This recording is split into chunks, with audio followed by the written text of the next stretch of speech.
To victims, their families, and a lot of the public, it's offensive. Criminals asking for time spent free on a GPS ankle monitor before they're convicted to count against their prison time. News 13's Madeline Schmidt is here with both sides of the issue. Madeline? Jessica, right now we're seeing it in the case of a woman who drove drunk and killed two young men changing a tire on the side of the interstate. And her request for less prison time really angered some people.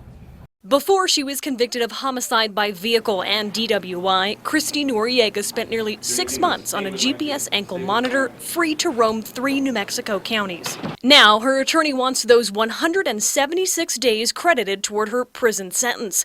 Online, people sounded off against the idea. And DA Diana Luce, president of the state's District Attorney Association, understands why. That is kind of offensive to people who feel like, well, what about the victims? There's also the high-profile case of the man who beat and nearly killed a teen in 2008. Justin Hansen's public defender requested nearly a year be shaved off his time for when he was on house arrest before sentencing. You'll recall,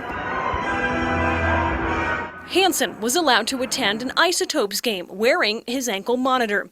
DA Luce says these requests aren't a new concept, but we are using GPS more frequently in our state as a condition of release.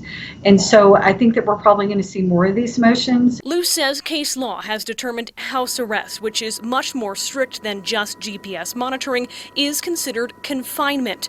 But Osama Rashid of the New Mexico Criminal Defense Lawyers Association says there's a growing gray area here. The lawyers are testing what level of restriction would qualify as custody. He's pointing to all the newer technology to keep tabs on defendants as they await trial or sentencing. I think that that's where some of this is coming from, is that prior case law wouldn't have had the opportunity to address all of the technology that's currently available to the law and the courts.